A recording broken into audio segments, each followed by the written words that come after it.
Good morning all and welcome back once again to I Like Watches. I hope you're all fit and well because today I'm going to be showing you a new release from one of my favourite micro brands, Revelo. Now you're probably familiar with this brand because I've shown their watches on this channel before, like this one. Probably my favourite, it's called the Hex Mariner. Available in a couple of sizes, 39 and 42 millimeters. And then you've got this one again, a cracking watch. I featured this watch on my channel, among others actually. They've made a number of watches to date and they've just added to their collection a new motorsport inspired chronograph with vintage notes, according to their promotional material. Unlike their other watches, they are offering this watch in an array of options, an array of colours. Some have fully loomed dials, some are a little bit more conservative, others are,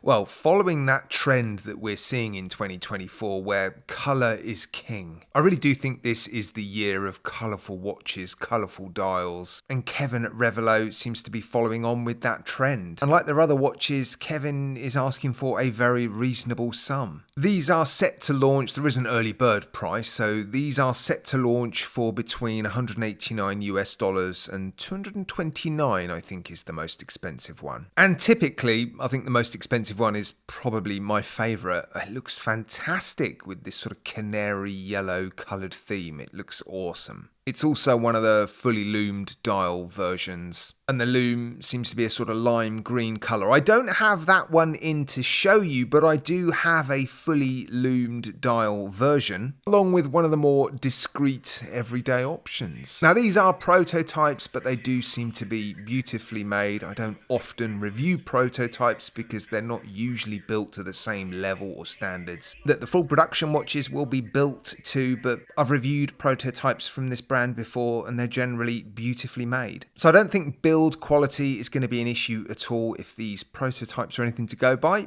Now the movement, you're probably wondering, what movement do we have in here? Is it mechanical? Is it quartz? Well, you got the best of both worlds. It is a Seiko VK63, a mecha quartz movement. That's one of the reasons why these are priced as they are. They are not full mechanical chronograph watches. They are quartz and mechanical. I'm sure you're familiar with these movements by now. If I was to pick a mecha quartz movement to go on a watch like this, it would be this one because it has a running seconds hand. Some of these movements don't have a running seconds hand, so unless you start the stopwatch, there doesn't appear to be much going on the dial. But these do have that running seconds hand, so you can leave that stopwatch function well alone and only use it when you need to. There is a 24-hour sub-dial at the 3 o'clock, and quite often people question the purpose of that. Not the most useful function in the world, but the fact that you've got that running seconds complication at the 6 o'clock means, well, I'm not going to be too offended by the 24-hour sub-dial. And of course at the 9 o'clock you've got the minutes for the chronograph. You've got a couple of pushers, the crown at the 3 o'clock. Of course it's a fairly standard stopwatch configuration, start, stop, reset. And I'm going to say it again, these are good looking watches, aren't they? There is a dash of originality, but also a dash of familiarity with these watches. I mean, it's almost impossible these days to make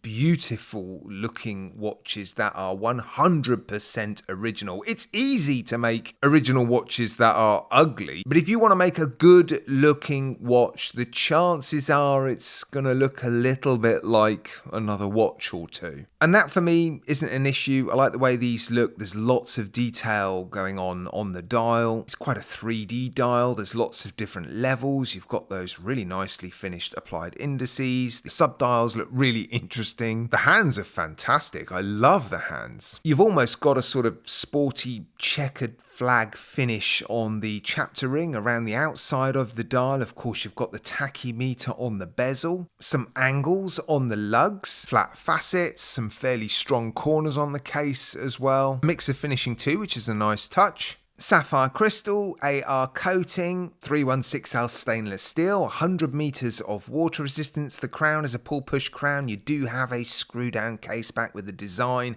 and some specifications on it. It's all looking pretty good, isn't it?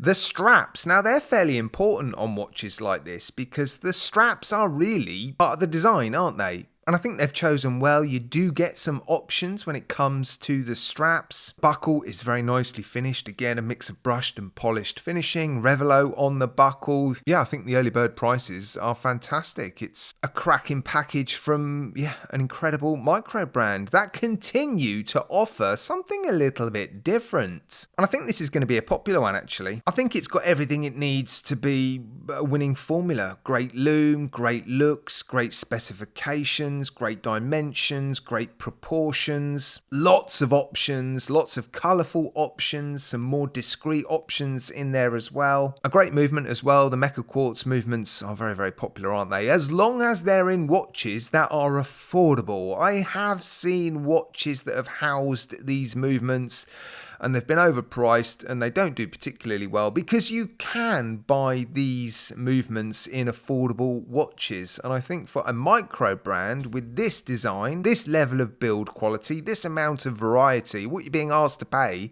certainly the early bird prices anyway, I think it's a winner. Now, if you're interested in picking up one of these, I'll put a link to the website in my video description. It's not an affiliate link. It's just going to take you over to the website. There is a countdown showing you how long you're going to have to wait until you can place your pre-order. And quite often, watches from this brand, the more popular versions of the new releases anyway, do sell out pretty quickly. So if you want one of the perhaps more desirable colour versions, you might want to get in there pretty quick. Right, guys? Yeah, I'd love to know what you think about the watch and the review. I look forward to reading your comments. As always, thanks for watching.